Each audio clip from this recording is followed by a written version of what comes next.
주님께서 여러분과 함께 또한 사제의 영과 함께 루카가 전한 거룩한 복음입니다. 주님 영광 받으소서. 예수님께서 군중에게 말씀을 하고 계실 때에 군중 속에서 어떤 여자가 목소리를 높여 선생님을 배웠던 모태와 선생님께 젖을 먹인 가슴은 행복합니다 하고 예수님께 말하였다. 그러자 예수님께서 이르셨다. 하느님의 말씀을 듣고 지키는 이들이 오히려 행복하다. 주님의 말씀입니다. 그리스도님 찬미합니다. 오늘 복음 말씀은 개신교 신자들이 유난히 좋아하기도 하고 또 싫어할 수도 있는 내용입니다. 첫 번째, 왠지 뉘앙스가 예수님께서 성모님과 적당한 거리를 두는 듯한, 아닌가요? 저만 그렇게 생각했나? 약간 좀 다르게 좀 더 표현하시지라는 그런 느낌이 드는, 왠지 개신교 신자들 입장에서는 파라 예수님께서 성모님을 이렇게 적당한 거리를, 상당한 정색을 했다라고 번역해도 상당히 그래, 그렇게 느낌이 드는. 근데 복음서는 항상 전체적으로 읽어야 돼요. 한 부분만 딱 하면 왜곡됩니다.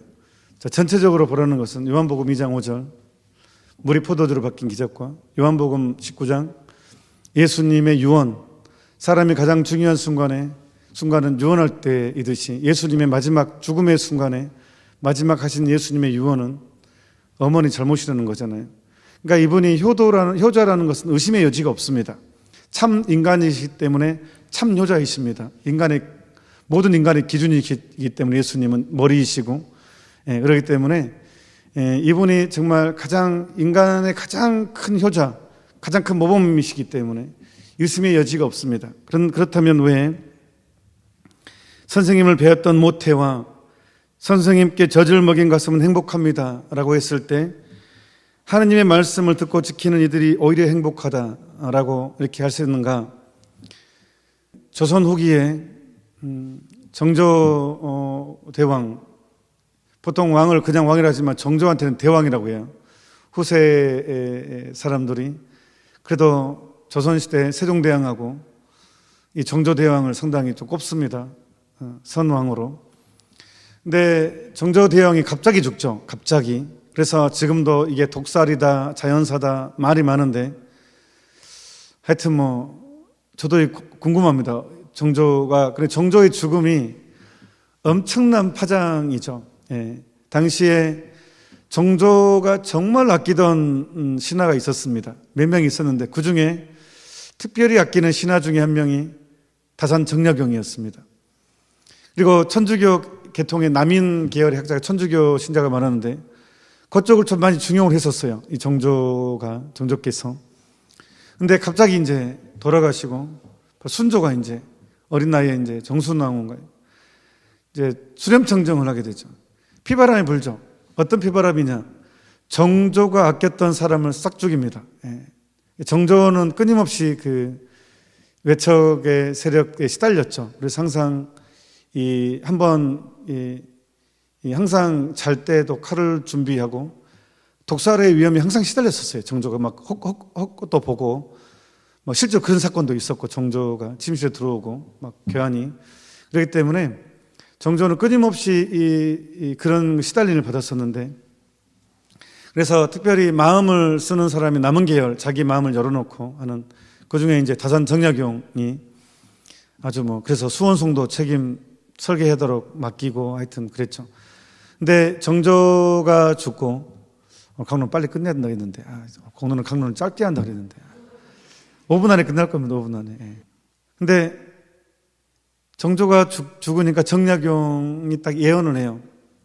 곧 큰 일이 벌어질 것 같다 해가지고 제일 먼저 누구를 피신시키냐 그러면 가족을 피신시킵니다. 지금의 마제, 경기도 이쪽으로 이렇게 그쪽으로 피신을 시킵니다.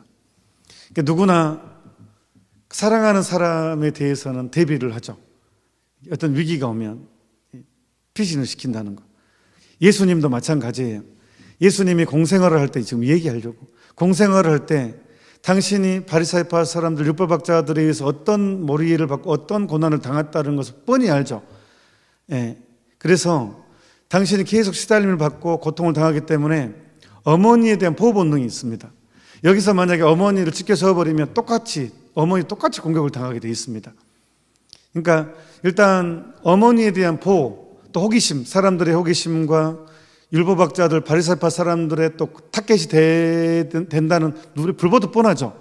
어머니까지 내가 지금 이런 고통을 당하는 어머니까지 이 환난에 끼어서는 안 된다라는 아들로서의 어떤 보호에 대한 본능이 있었죠. 그래서 어머니를 최대한 이렇게 숨겨둬야 되겠다는 그것 때문에 일단 이렇게 반응을 했고, 두 번째는 영지주의는 옛날부터 있어 왔어요. 무슨 뜻이냐면 이 시대도 지금 뉴에이지 시대죠.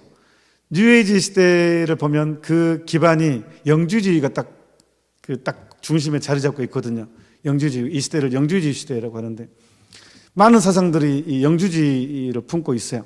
거기에 이제 뭐 융 심리학도 굉장히 사상적인 기반이 됐죠. 그래서 근데 이 영주주의의 뉴에이지의 핵심이 뭐냐 그러면 일단은 죄에 대한 개념이 없어요. 죄를 잘 묻지 않아요. 그리고 이제 그 안에 그냥 뭐 쉽게 말하면 깨달음만 강조하고, 이렇게 깨달음이 곧 구원이에요. 영주주의 핵심은. 그러니까 실천은 중요하지 않아요. 그러니까 개신교와 가톨릭의 가장 큰 차이가 하나가 믿음 천국 불신 지옥이잖아요. 개신교는. 근데 가톨릭은 그러지 않아요.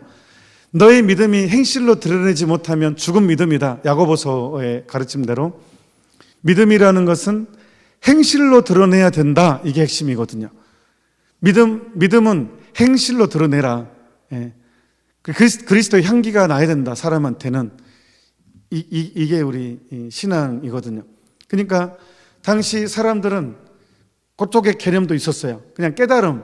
그러니까 어릴 때부터 율법, 토라는 철저하게 배워서 너무너무 잘 알아. 근데 냉정해. 사람들이. 행실이 나빠.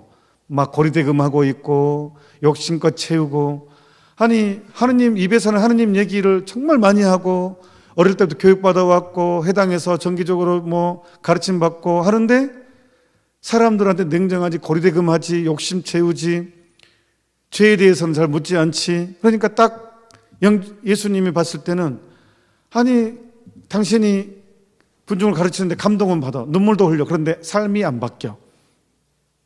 예수님께서 그래서 이걸 지적하고 싶었어요. 성모님이 정말로 위대한 여인, 어머니라는 것은 단지 모태에서 나를 배웠고 낳았고 젖을 먹여서가 아니라 누구보다도 성모님은 예수님의 첫 번째 제자였죠. 누구보다도 예수님을 많이 사랑했죠. 하느님을 사랑했죠. 바로 그래서 또한 다른 식의 해석, 참으로 성모님은 실천하신 분이라는 것도 역설적으로 증명하는 것이고, 또한 모든 사람들에게 행실을 좀 고쳐라. 제발 좀 너희가 하느님 입으로만 하지 말고 행실 좀 바꿔라. 그것을 강조하게 이해서 후대 영지주의에 빠지지 않기 위해서 이 시대 사람에게도 우리가 머리만 발달하고 가슴은 뜨겁지 않는, 머리만 발달하고 심장은 차가운, 그것을 경고하는 말이죠. 그러니까 이 질문을 통해서 예수님은 여러 가지를 아우러서 정리를 해주는 말씀이에요. 오늘 복음 말씀이 조금 이제 이해가 되죠. 그래서 오늘 복음에 힘입어서 성모님의 참된 성모님 실천이라는 것, 성모님을 보호하는 마음과 하는 예수님의 마음과, 또한 우리의 신앙은 그리스도의 향기가 나와야 된다. 실천적인 것이 나와야 된다. 이건 정말 중요합니다. 신앙생활 20년, 30년 해도 냉동은 욕심이 있고 다른 사람의 냉담하고 연민이 없고 아주 차갑게 생활한다면, 다른 사람에 대한 고통에 눈물을 흘리지 않는다면, 그냥 아무런 감각이 없다면 분명히 잘못된 신앙입니다. 내 신앙은, 우리는 가톨릭 신앙은 분명합니다. 믿음은 행실로 드러내야 된다.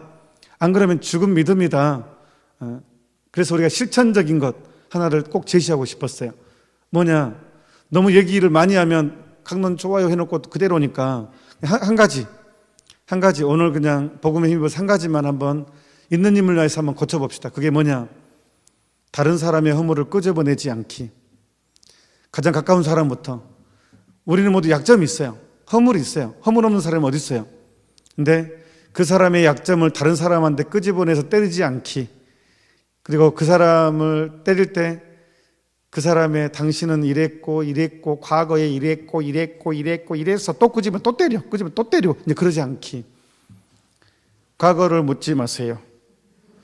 과거를 묻지 마세요. 하느님도 내 과거를 묻지 않으니까, 하느님께서도 예수님께서도 내 과거를 묻지 않으니까 나도 다른 사람의 과거를 묻지 않기. 이것만 좀 한번 해봅시다. 다른 사람의 허물을 끄집어내지 않기. 이것만 잘해도 상당히 많이 성장할 것입니다. 그냥 다른 사람의 잘못과 허물에 대해서 잊어버리기, 바보가 되기. 하느님께서 나에게 그렇게 하시니까, 내 과거를 묻지 않으니까 나도 다른 사람의 약점을 끄집어내서 때리지 않기. 오늘 딱 이거 하면 오늘 예수님께서 하느님의 말씀을 듣고 지키는 사람, 상당히 많이 변화가 일어납니다. 다른 사람의 허물에 대해서 다른 사람한테 전달하지 않고 끄집어내지 않고 잊어주는 것. 오늘 한번 같이 한번 저도 그렇게 최선을 다하겠습니다. 한번 노력하도록 합시다. 잠시 묵상합시다. 중요한 공지사항. 오늘 토요 특강 있는데 주제는 낙태에 관한 건데 두 가지가 있습니다. 이제 하나는 치유. 기존에 낙태를 한 사람은 반드시 해야 될 게 있거든요. 그 화해거든요. 화해. 그러니까 하느님께 죄를 고백하는 것이 제일 중요해요. 그 다음부터는 그 아이들과 화해 작업이 중요해요. 그래서 오늘 토요 특강 때는 그 화해 이야기도 들어갈 거예요. 그 아이들과 화해해야 된다라는 거, 그 화해와 그 다음에 낙태가 요즘에 막 그 차별금지법이나 그런 것과 이제 연결돼서 인권으로 마치 낙태를 인간의 권리로, 여성의 권리로 하는데 이거는 사실 이렇게 돼버리면 세상은 정말 뒤집어지게 돼 있습니다. 하느님이 가장 싫어한 그 한 생명에 대한 그렇게 인간이 이기심으로 좌지우지하게 되는 양심이 그렇게 바뀌어버리면 진짜로 이거는 뭐 하느님을 거부한 형태뿐만 하느님을 못 오가는, 그래서 악마가 제일 좋아하는 게 바로 성의 타락, 낙태를 인권으로 만든 것이고, 이렇게 성에 대한 문란, 뭐 동성, 여러성 이렇게 남성, 여성이 아닌 여러성으로 만들어지는 것은 악마 입장에서 이게 하느님을 가장 괴롭힌다고 생각을 하거든요. 이 악마들은 하느님을 분노케 해서 그 가장 모독적인, 하느님을 가장 분노케 하는 것이 바로 이 낙태를 인권으로 만드는 것, 이 차별금지법 통과돼서 성의 이제 이 기준이 윤리를 무너뜨려 버리는 것, 이것이 바로 이제 가정이 무너뜨리는 것이기 때문에 하느님이 가장 소중하게 생각했던 것을 망치겠다, 이거거든요. 그래서 이제 차별금지법 이제까지 했고, 이제 낙태에 대해서 요즘 또 낙태를 하나 인권으로 둔갑시키는 작업이 되어 있기 때문에 그 작업과 함께 이미 낙태가 무지에 의해서 또 여러 가지 내 죄 중에 있는 이루어진 것에 대해서 우리가 또 하느님의 화해, 어떻게 하느님께서 화해를 원하시는 거에 포인트를 맞췄어요. 그러니까 낙태는 죄다 이것만 다루는 것이 아니라 화해도 치유도 다루는 것이니까 많은 사람들이 함께 보고 또 홍보했으면 아주 좋겠다고 생각을 합니다. 오늘 8시 반 낙태 이야기, 가슴 아프지만 우리가 가슴 아픈 이야기지만 외면할 수 없는 이야기, 우리가 아프다고 끄집어내고 그냥 덮어버려서는 안 되는 이야기예요. 우리가 직시를 하고 아프지만 우리의 회개를 위해서 또 그 아이들에 대한 예의를 위해서 우리가 불편한 것일지라도 우리는 기꺼이 봐야 됩니다. 또 나눠야 됩니다. 그래서 오늘 저녁 8시 반에 토요 특강 17번째 이야기, 낙태와 치유, 화해, 이렇게 주제로 강의하도록 하겠습니다. 주님께서 여러분과 함께 또한 권사제 영과 함께 전능하신 천주 성부와 성자와 성령께서는 이미 사역함께한 모든 이들에게 강복하소서. 아멘. 미사가 끝났으니 가서 복음을 전합시다. 하느님 감사합니다.